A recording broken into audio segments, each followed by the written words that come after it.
بسم اللہ الرحمن الرحیم۔ مشعل ہدایت کے ناظرین کو پیار بھرا سلام۔ آج ہم آپ کے لیے ایک عظیم نبی کی متاثر کن کہانی لائے ہیں، حضرت نوح علیہ السلام کی۔ چلیں ہم وقت کی ریت میں پیچھے چلتے ہیں، ایک ایسے دور میں جب دنیا گمراہی میں ڈوب چکی تھی۔ یہ کہانی صرف ماضی کا قصہ نہیں بلکہ ہمارے لیے سبق، رہنمائی اور ایمانی روشنی کا ذریعہ ہے۔ حضرت آدم علیہ السلام کے بعد انسانوں کی نسل دنیا میں پھیلنے لگی۔ شروع میں سب اللہ کو پہچانتے اور اس کی عبادت کرتے تھے، مگر وقت گزرتا گیا اور لوگوں نے نیک بندوں کی قبریں بنائیں، پھر ان کے مجسمے، اور پھر انہیں پوجنا شروع کر دیا۔ شیطان نے انہیں دھوکہ دیا، یہ تمہارے بزرگ تھے، ان کے مجسمے تمہیں اللہ سے قریب کریں گے۔ یہ شرک کی شروعات تھی۔ دنیا بھر میں بدعمالیاں، غرور، ظلم اور گمراہی عام ہو گئی۔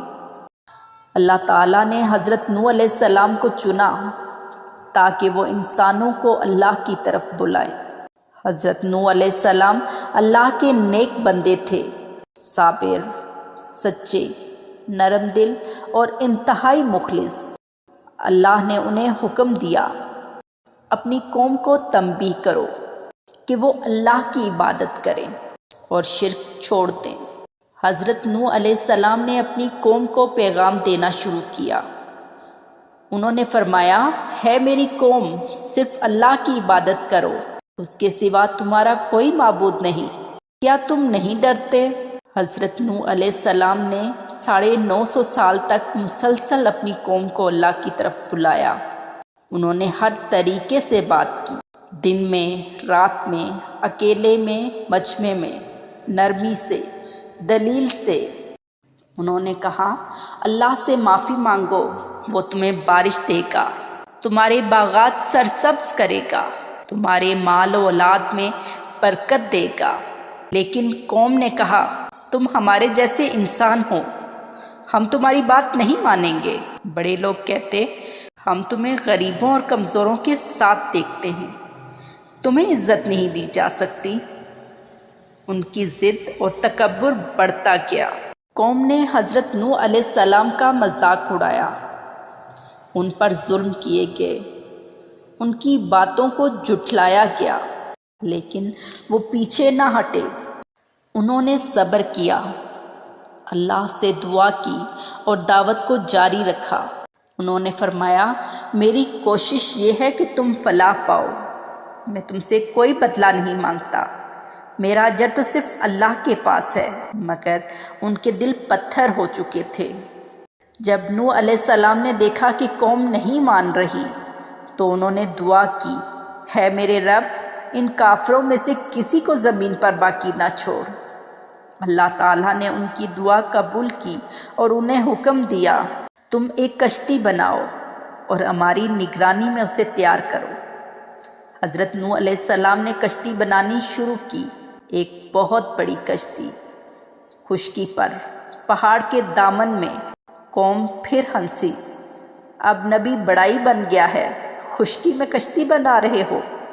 لیکن حضرت نوح علیہ السلام کو اللہ پر یقین تھا۔ پھر اللہ کا وعدہ پورا ہوا۔ ایک دن زمین سے پانی ابلنے لگا، آسمان سے بارش ٹوٹ پڑی، چھوٹے چشمے، ندیاں، نالے سب سمندر بن گئے۔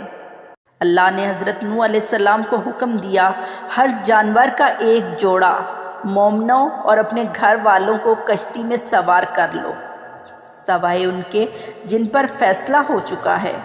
حضرت نوح علیہ السلام نے ان سب کو سوار کر لیا، لیکن ان کا بیٹا جو کافر تھا وہ کہنے لگا، میں پہاڑ پر چڑھ جاؤں گا، وہ مجھے بچا لے گا۔ نوح علیہ السلام نے کہا، آج کوئی چیز اللہ کے حکم سے نہیں بچا سکتی، مگر وہ نہ مانا اور وہ بھی ڈوب گیا۔ طوفان 40 دن تک جاری رہا۔ پھر اللہ نے زمین کو حکم دیا، کہ پانی پی جائے اور آسمان کو حکم دیا کہ بارش رک جائے۔ کشتی آہستہ آہستہ جودی پہاڑ پر جا کر ٹھہر گئی۔ حضرت نوح علیہ السلام اور مومنین زمین پر اترے۔ اب انسانیت کو ایک نئی شروعات دی گئی۔ حضرت نوح علیہ السلام کی کہانی ہمیں بہت سے سبق سکھاتی ہے۔ صبر اور استقامت کی طاقت، اللہ پر کامل بھروسہ، نیکی کی دعوت، چاہے زمانہ مخالفت کرے، حق کی راہ پر چلنا چاہے اکیلے ہی کیوں نہ رہ جائیں، اور یہ کہ اللہ کا عذاب آتا ہے لیکن صرف حق والوں کو نجات ملتی ہے۔